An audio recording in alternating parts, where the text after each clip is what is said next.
por estar hoy con nosotros. Quiero decir que es para nosotros un honor poder tener hoy y durante un mes en nuestro programa al famoso psiquiatra suizo Carl Gustav Jung. Un hombre cuyo genio y humanidad hizo que su voz llegara mucho más lejos que el reino de la psiquiatría, redefiniendo la naturaleza esencial del ser humano. Desde sus investigaciones sobre los misterios del inconsciente hasta su visión más expansiva de la psiquis humana, fue y es una de las grandes figuras del siglo XX. Hoy vamos a presentar la primera parte de un documental biográfico tomado de más de 40 horas de filmación del Instituto de Jung en Los Ángeles. Cuenta con valiosa documentación y extraordinarias entrevistas de sus colegas, pacientes y amigos, brindándonos así una imagen más global de este genio de nuestro siglo. Muchas gracias y los dejamos con el programa.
I met him when I was 18, and I began in the year later, in 34, I began analysis with him.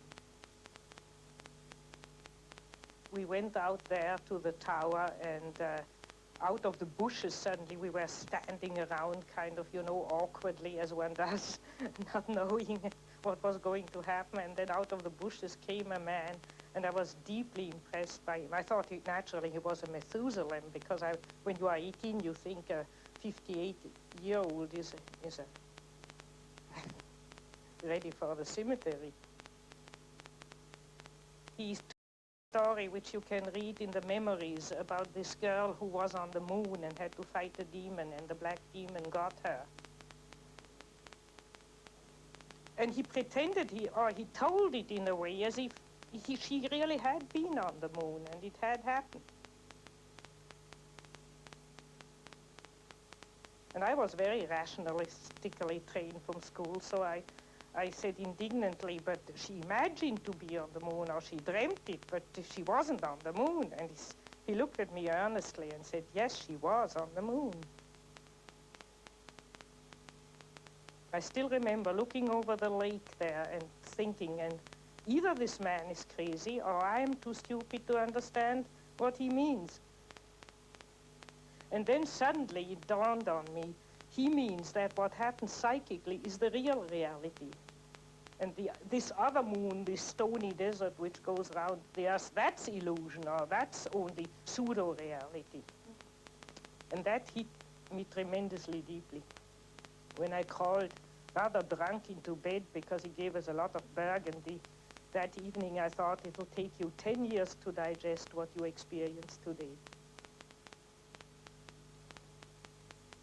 Both Jung and I minded most of all about homes, about the coming home, and that I got at it through my art by always trying to draw paintings that looked home, animals, primitives, anything that seemed still at one with itself and home. And he got at it by studying the things that were wrong with people, and then realizing the way to get it right was to find their wholeness, to find the opposite to the thing that was destroying us in heaven.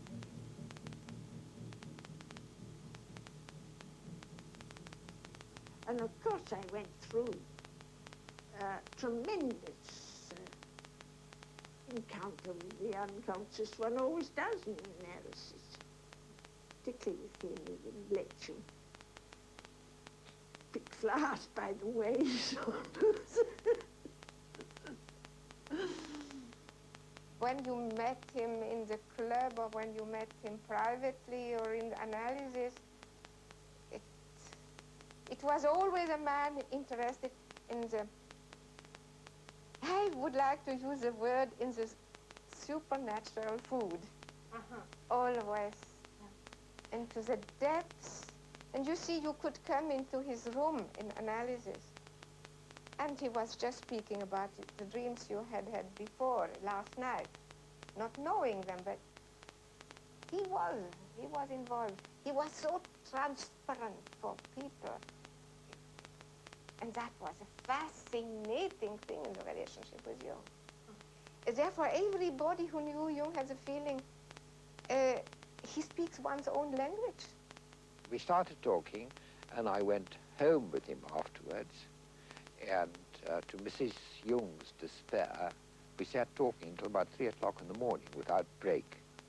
And again, it was I had this very strange feeling, although it was snowing outside, bitterly cold, that I was sitting round one of the first fires in a camp somewhere in the bush in Africa, talking, as you can only talk in those conditions. And I said to him, why don't you come back to Africa with me? He said, you know, when I came back from Mount Elgin and from Kenya and living amongst the witch doctors of Africa, he said, I found so much witchcraft in Switzerland. I felt that I had to deal with all this witchcraft first before I could, before I can travel again. And he used to refer to himself as an old witch doctor. Very often when people asked him, are you a Protestant? Are you a Catholic? He said, don't ask me these questions. He said, you know, I'm only an old African who finds his God in his dreams. And he really meant that. He really meant that. We had this tremendous human, almost animal warmth and immediacy. It was the immediacy of the laugh that got one. Said that humor was the only divine quality of man. And that Basel helped him with a lot. Basel, the Baslers have an extraordinary sense of humour, and their carnival is really marvellous. Jung took you there once to the Yes, Basel. he did. A lot of us, we went there the night before and got up at 4 o'clock, 3 o'clock in the morning, I think, to see the so-called Morgenstreich. And the procession comes through with lights. It's most impressive.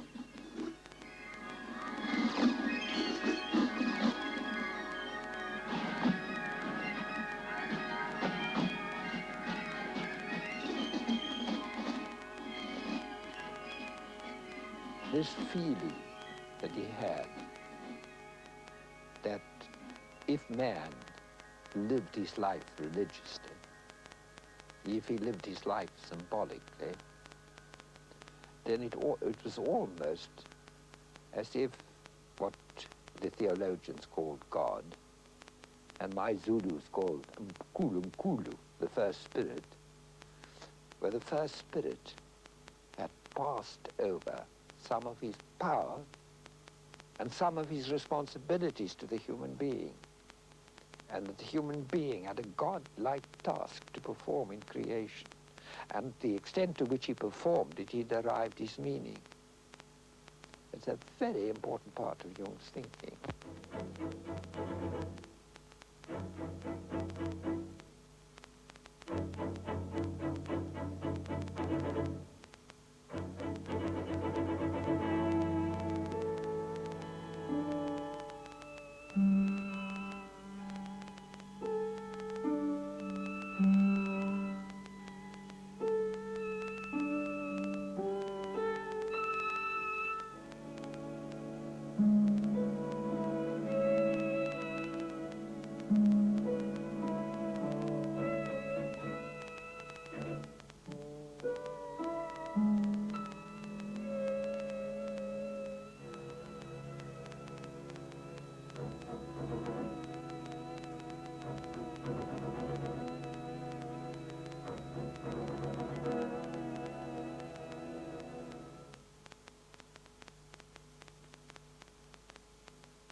Oh, well, I just paid a visit to him in Vienna, and then we talked for 13 hours without interruption. 13 hours For without 13 interruption. hours without interruption. We didn't realize that we were almost dead at the end of it, but it was tremendously interesting. He was the old man and had a great experience, and he was, of course, way ahead of me, and so I settled down to learn something first.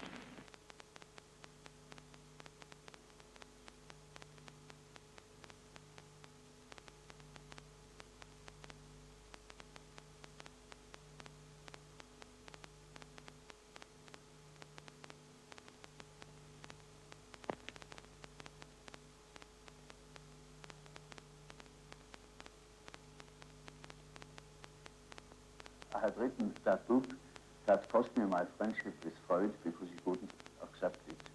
Yes. To him, the unconscious was a product of consciousness, Yes. and it simply contained the remnants. It was sort of storeroom where all the discarded things of consciousness were heaped up and left. But to me, the unconscious then was already a matrix, a sort of basis of consciousness of a creative nature, namely capable of autonomous acts, autonomous intrusions into consciousness.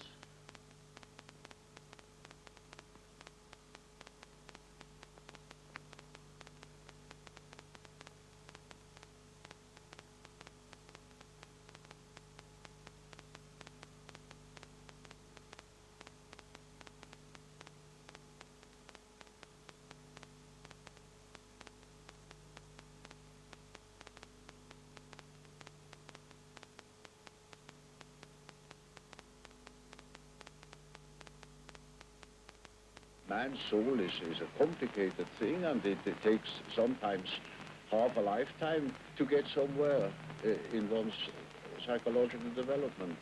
You know, it is by no means always matter of psychotherapy or treatment of neuroses. It is all psychology has also the aspect of a pedagogical method in the widest sense of the word. It is something. Education. It is an education. It is something like antique philosophy, and not what we understand by a technique. It is something that touches upon the whole of man, and which challenges also the whole of man in the patient or whatever the receiving part is, as well as in the doctor. One of the tremendous things which Jung did was to always emphasize the aspect of man's totality. And our totality is not complete unless we take our human failings into it. It doesn't mean that I necessarily have always to live my human failings. I obviously may have to take responsibility for them. But they are not only part of me, but they are part of every human being. That is to say, it is part of man. Consciousness is one factor, and there is another factor, equally important, that is the unconscious, that can interfere with consciousness anytime it pleases. And of course, I say to myself now, this is very uncomfortable, because I think I am the only master in my house, but I must admit that there is another somebody in that house that can play tricks. And I had to deal with the unfortunate victims of that interference every day in my patients. Analysis, proper analysis, particularly Jungian analysis, begins and ends with conscience. That is, that you take responsibility, that you take into consideration all those manifestations which so far have remained in the unconscious. In other words, you are not conscious of.